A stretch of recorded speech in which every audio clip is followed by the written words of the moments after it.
제가 보기에는 민주당 출범 이래 민주당 당대표에게 이렇게 많은 의혹이 쏟아지는 것도 처음입니다. 그러니까 저는 민주당이 이것을 오롯이 지금 당대표의 어떤 그런 사법적 리스크를 당이 온몸으로 전체적으로 커버해야 된다는 이게 가장 큰 딜레마라고 저는 생각합니다. 그러니까 선거법 관련은 이게 이제 100만 원 이상이 나와야 되는데요. 네. 대선 끝난 후에 이긴 후보가 진 후보를 선거법으로 그것도 허위사실 공표로 엮어서 이렇게 기소한 건 처음이거든요. 대통령마저도 탈당 요구가 있었잖아요. 윤석열 정부가 저렇게 못하는데도 불구하고 뭐 민주당 지지도는 그 국민의힘 지지도한테 쫓아가지를 못하고 있다. 그 원인이 이재명 대표의 사법 리스크 때문이다라고 만약에 판단이 쓴다면, 그리고 사법부에서 계속해서 이것이 논쟁이 된다면 그런 요구도 충분히 가능해 보이죠. 네. 당의 대부분의 의원들은 정말 이런 당에 대한 이 검찰 정권의 총체적인 그 압박에 대해서 일치 단결해 갖고 대응해야 된다는데 그 의견의 일치를 갖고 있다고 저는 생각하고 있고요. 당이 뭐 분당된다, 뭐 이낙연 등판설, 또 김경수 역할설, 네. 뭐 이런 것들에 대해서 동의하거나 동의하는 의원들은 저는 거의 없는 것으로 알고 있습니다. 최수영 의원님, 지금 영상으로 봤지만 이 이재명 대표의 사법 리스크에 대해서 당 내에서 뭐 여러 가지 의견들이 나와요. 뭐 특히나 이제 소위 친명, 비명 갈려져서는 다른 얘기도 하고 탈당이다, 분당이다, 뭐 이런 얘기도 나오고, 이런 모습들이 과연 민주당 입장에서는 그렇게 좋은 모습은 아니잖아요. 조금 전에 민주당 이재명 대표가 그랬잖아요.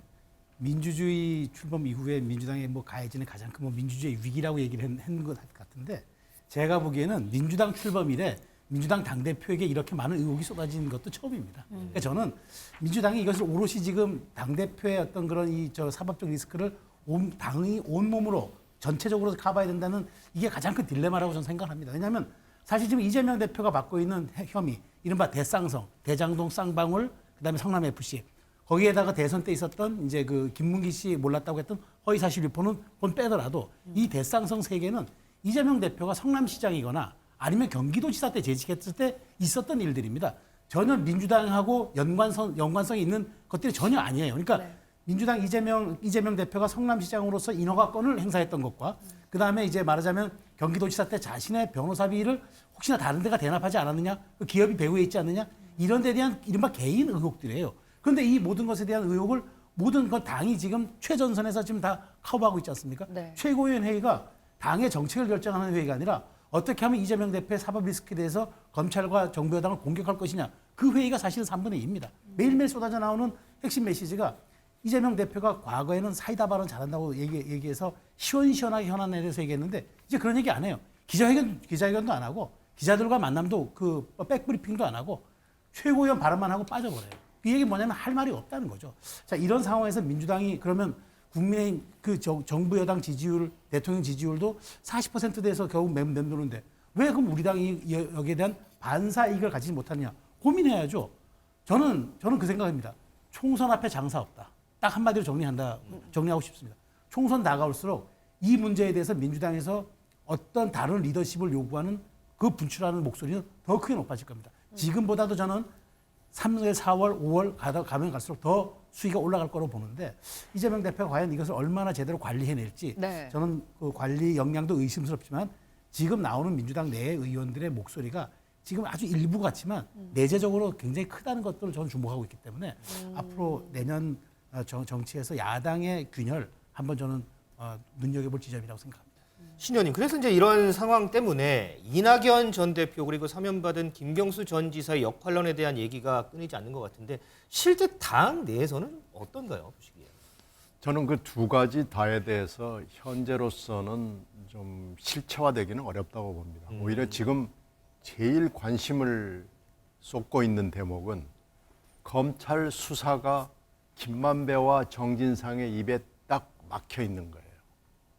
그리고 현재 지금 문제가 되고 있는 성남FC 그리고 이미 기소가 된 선거법 허위사실 공표, 이 두 가지는 이재명 대표가 싸우겠다고 작심을 한 겁니다.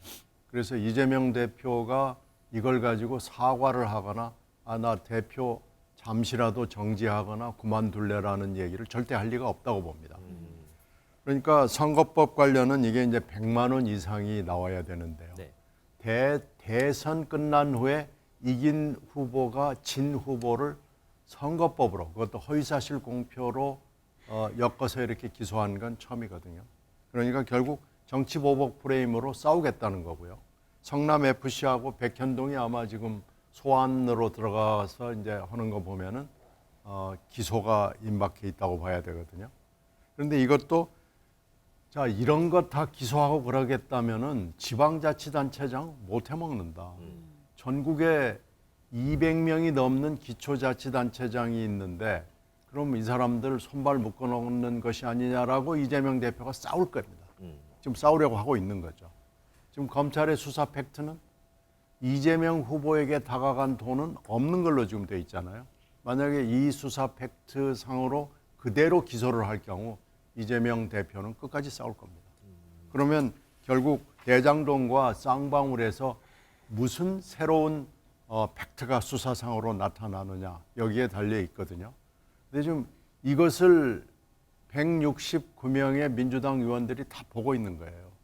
검찰이 지금 수사 역량이 저 정도밖에 안 된다고 그러면은 이재명 대표는 끝까지 싸울 텐데 그러면 우리는 어떻게 해야 되는 것이냐. 이재명 대표의 임기는 내후년 8월까지입니다. 그러면은 총선 다 마치거든요. 여기에 지금 민주당 의원들의 딜레마가 있는 거고요. 지금 현재 독수리 사형제 정도의 의원들만 사퇴 내지는 결단을 촉구를 하고 있는 거거든요. 근데 이제 독수리 사형제 플러스 알파의 목소리가 나오는 시점이 올 것이냐. 그건 검찰의 수사 역량에 달려 있고요. 그리고 내년 2월 이후로 1월에 소환이 이루어지고 2월 이후에 이루어질 기소에 달려 있는데 기소가 어떻게 될 것이냐. 이제 이때가 굉장히 시끄럽고 그러니까 내년 봄이 민주당으로서는 어떻게 보면 크로스로드라고 그럴까요? 결정적 분기점이 될 겁니다. 그러면 요거 사실 하나만 짧게 좀 해볼게요. 지금 말씀하신 와중에 대부분의 민주당 의원들은 그러면 우리는 어떻게 할 것이냐라고 생각을 하고 있다고 하셨는데 이런 얘기가 있어요. 이재명 대표 사법 리스크 때문에 지금 당 내의 분위기가 상당히 흔들리고 있고 의원들도 상당히 많이 동요하고 있다 이런 얘기들이 많거든요. 그럼 그 얘기는 사실인가요? 이제 계속 싸운다고 이재명 대표가 끝까지 윤석열 정권과 싸우겠다라고 하면은 내년 내내 재판이 진행될 거 아니에요. 네. 그럼 재판이 진행될 경우 특히 수도권의 경우에는 각 지역구마다 뭐 경우는 다릅니다만은 수도권의 경우에는 1000표에서 3000표 차이로 승부가 갈립니다. 네. 그러면 수도권의 출마를 생각하고 공천을 받고자 하는 의원들 또 출마하고자 하는 정치인들, 야권의 정치인들은 중도층을 어떻게 확보하느냐라는 데 굉장히 어려움이 있을 것이냐 없을 것이냐로 판가름이 나는 거죠. 그래서 기소 시점에서 이 민주당의 분위기는 분기점을 지날 수도 있고 안 지날 수도 있고 그것은 그때 의원들이 선택을 해야 될 문제죠. 우리 차 교수님 뭐 보태는 말씀 있으신가요? 예, 저는 뭐 지금 검찰의 수사라는 관점에서 분석을 하셨지만 저는 그거보다도 사실은 지금 이재명 대표한테 그 일종의 발등에 불은 저는 뭐 지금 추가적으로 지금 진행된 검찰의 수사보다 일단 기소되어 있는 공직선거법 위반 그 혐의입니다. 지금 사실은 공직선거법 같은 경우는요, 공직선거 270조에 보면 1심 판결은 기소된 지 6개월 이내에 결과를 내놔야 돼요. 그리고 2심과 3심은 그러니까 그 하급심에서 판결이 나온 안에 각각 3개월 안에 결과가 나와야 돼요. 네. 그러면 지금 1심 판결이 빠르면 내년 3월 달에 나올 수 있다는 겁니다. 만약에 그리고 그 다음에 2심, 3심까지 다 끝나는 것이 늦어도 내년 9월까지는 끝난다는 거예요. 자, 그런데 지금 이 이재명 대표가 기소된 것이 그거잖아요.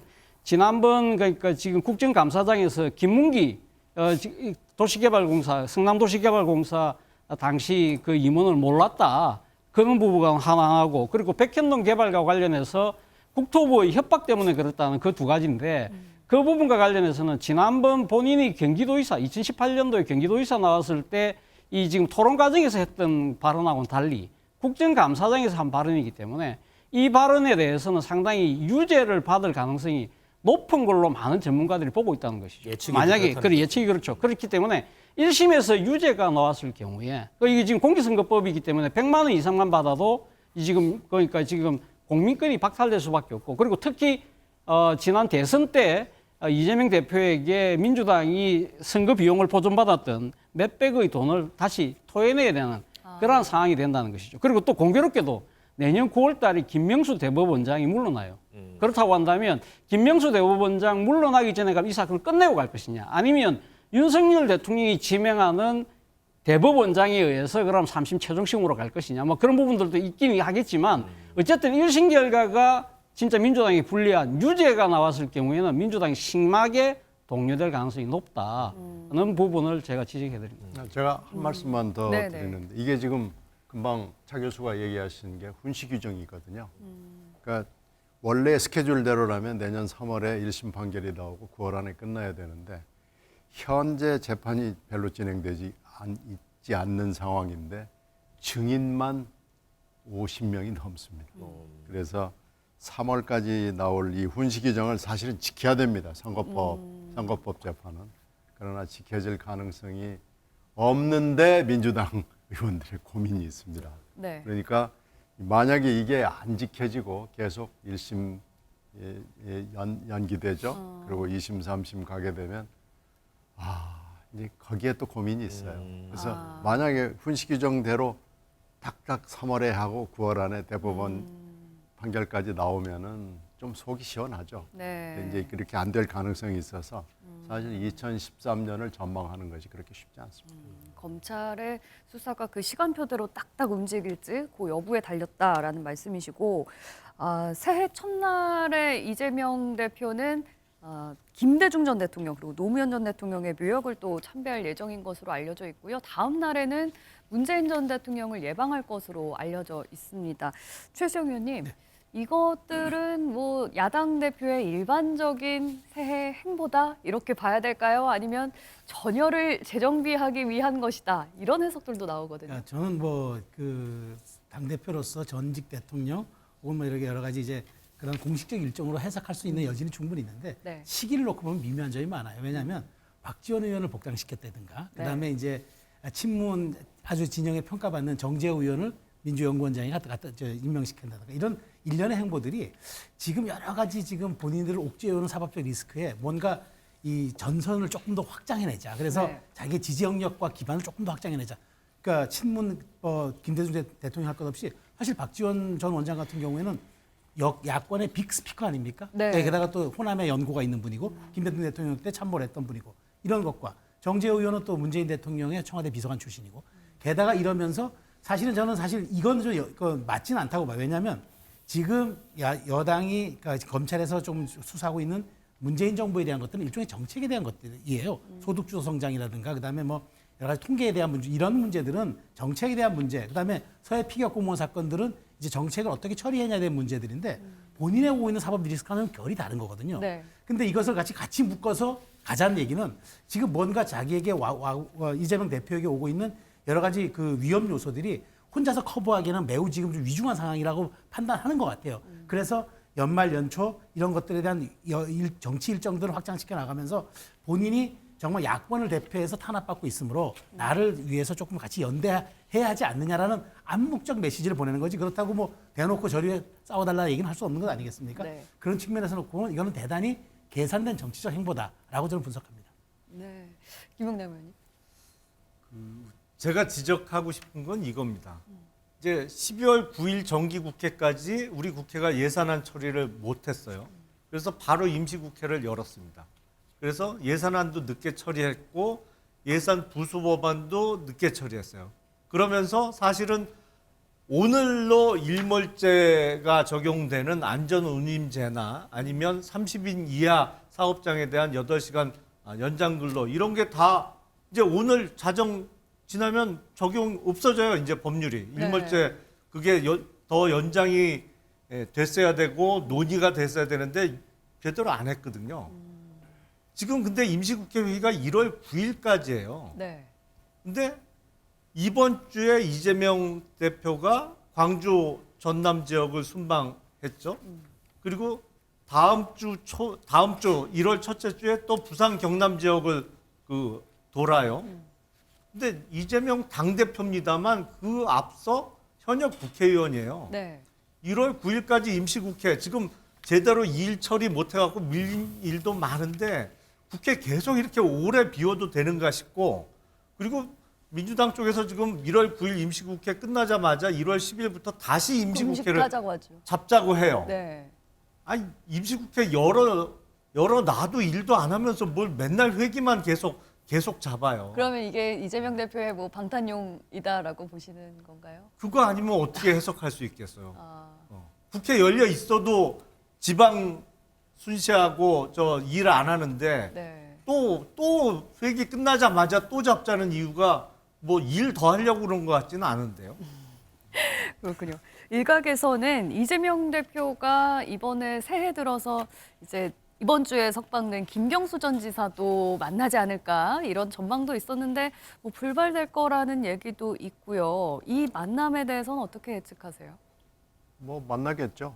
언젠간 만날 아니 언젠가가 아니라 지금 일단 당장도 만날 수 있다고 새해 보시는 첫 거예요? 일정으로 전직 대통령 찾는 일정들이 있기 때문에 네. 두 군데 중에 한 군데에서는 만나겠죠.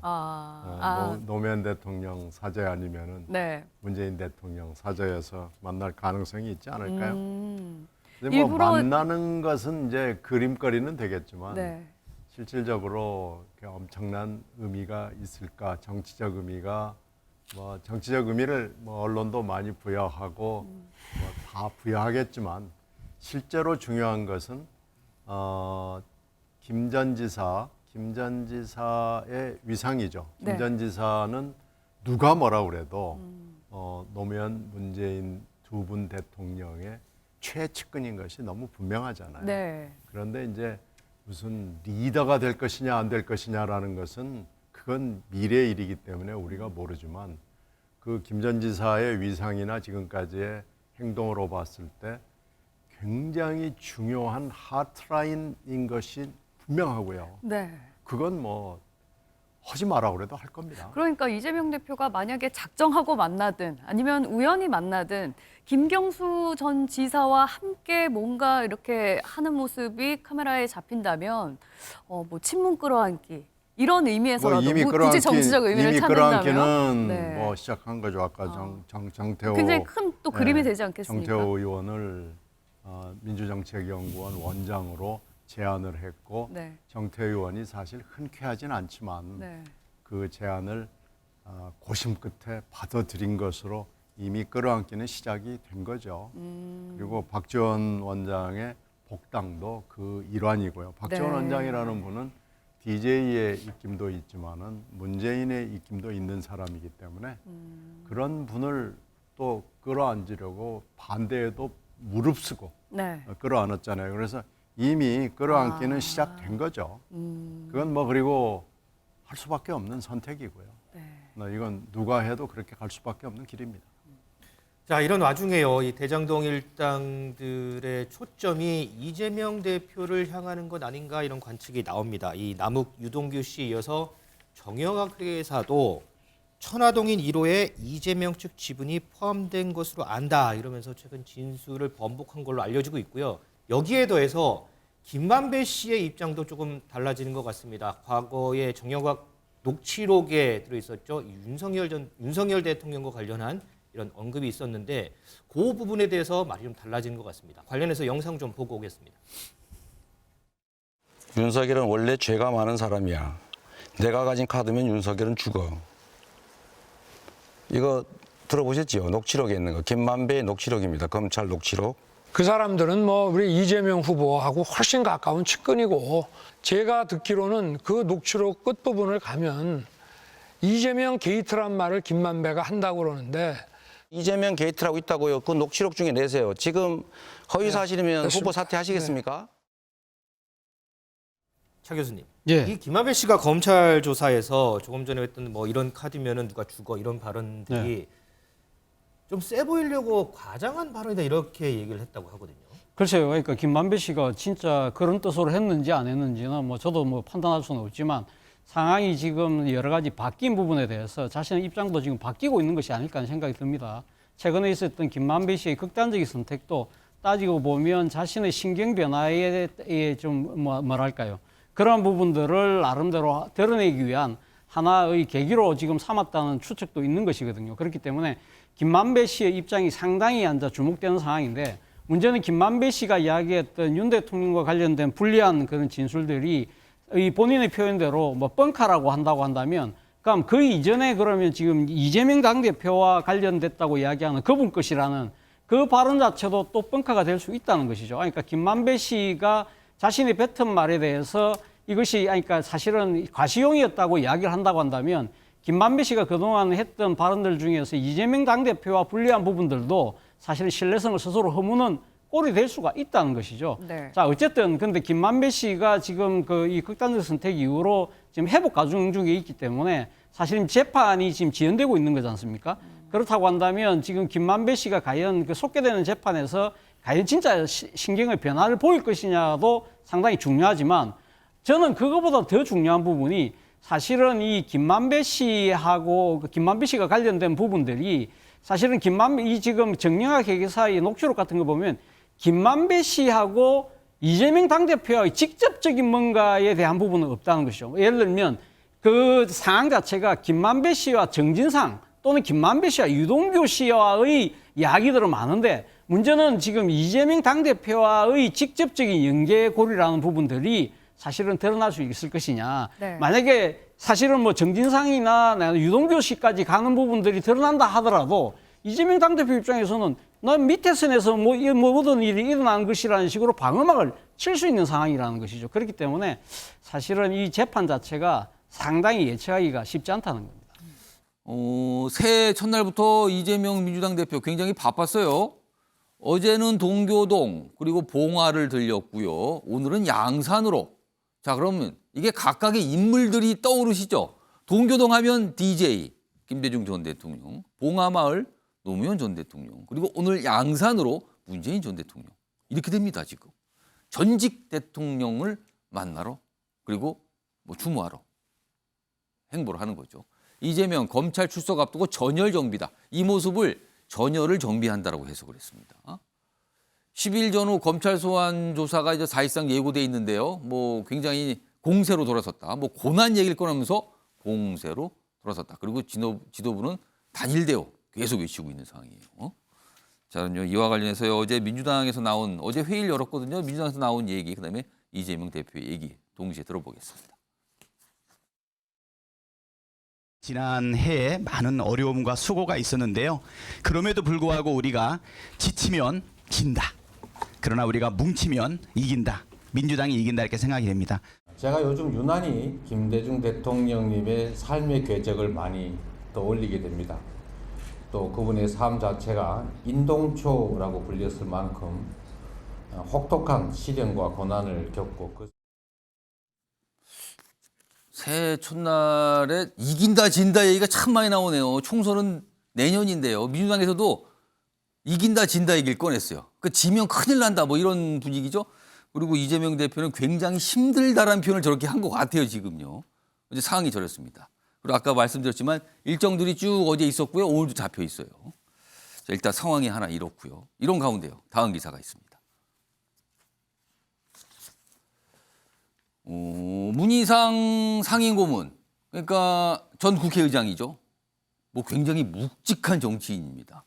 근데 이런 얘기를 이재명 대표 앞에서 해요. 우리도 플랜 2, 플랜 3 준비해야 한다. 이게 무슨 소리일까요, 이게 지금? 지금은 플랜 1이라는 거예요. 근데 플랜 2, 3으로 가야 된다. 준비해야 된다는 얘기를 꺼냅니다. 그러면서 보세요. 아래쪽으로 갑니다. 토끼 얘기를 하면서 토끼는 굴을 3개 판다. 대안을 마련한다. 이게 무슨 뜻일까요? 뭘 우회적으로 얘기한 걸까요? 아니면 그냥 토끼니까 얘기한 걸까요? 이런 가운데 지도부는 뭐 윤석열 대통령 비판하면서 단합을 계속 강조하고 있다. 똘똘 뭉치자고 한다.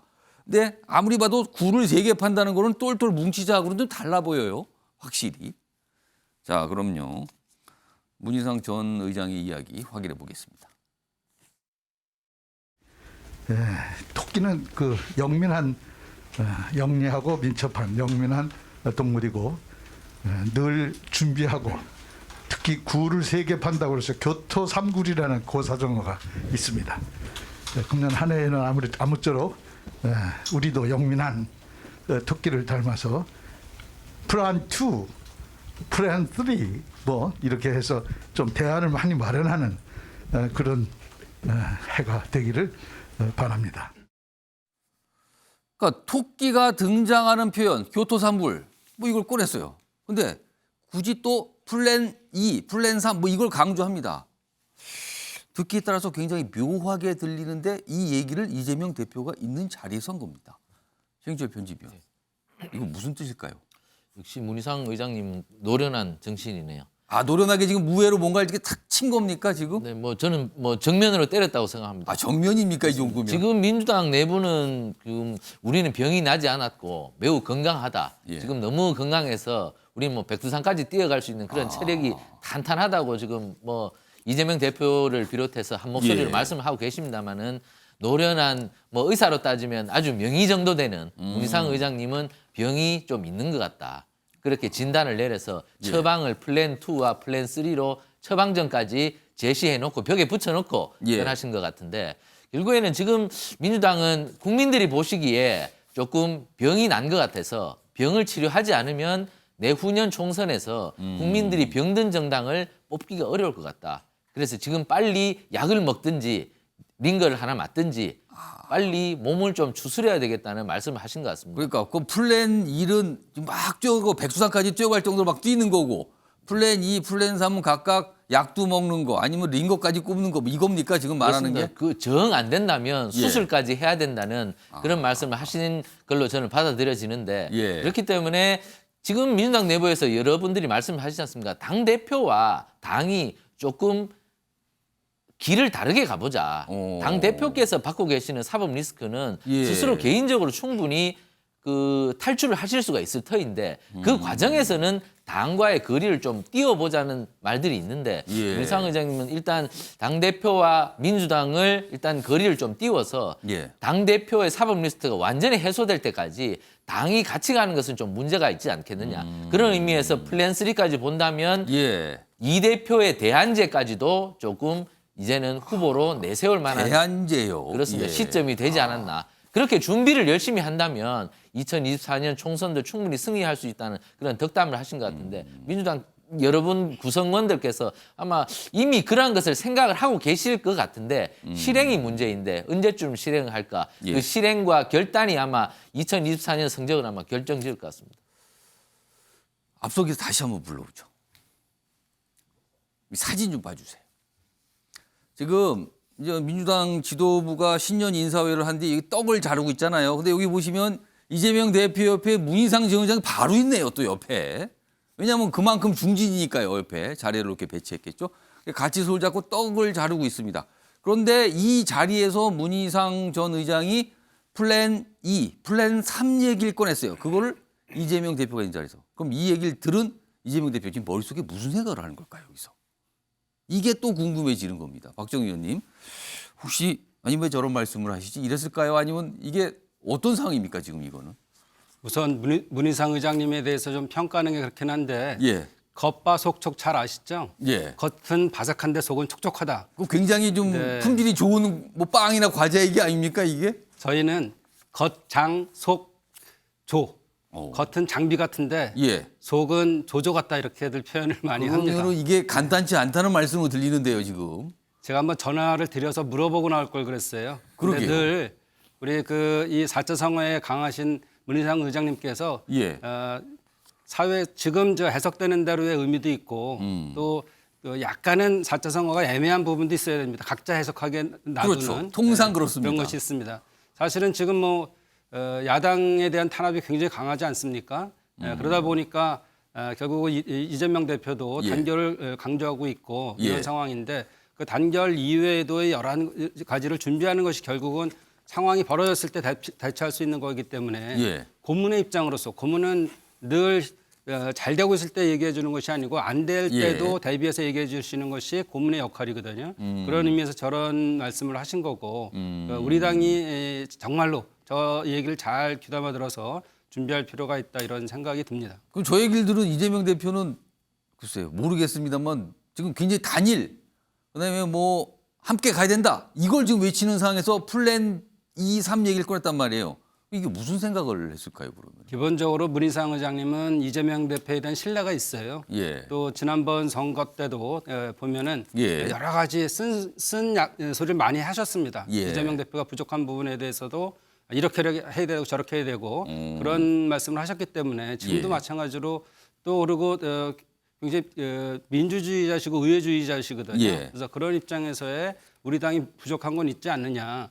사실은 아까 나온 그 신문 내용을 보면은 대통령께서 인터뷰에서 여당이 야당과 얘기를 잘하고 국회 지도부하고 얘기를 하라 이렇게 말씀하셨어요. 그 대목도 있었습니다. 네, 근데 그거는 문재인 대표가 이재명 당대표가 몇 번이나 우리 여야 영수회담 하자 이런 얘기를 했거든요. 예, 예. 그때 좀 받아들였으면 이게 화합에 대한 소통에 대한 협치에 대한 것으로 갈 수 있었는데 예. 그런 부분이 좀 약했다. 그러니까 결국은 좀 대통령께서는 계속적으로 검찰 앞서서 압박하잖아요. 그러면은 우리는 단결뿐만 아니라 여러 가지를 준비하고 있는 것이 당연하다. 저는 이렇게 보고 있는 거죠.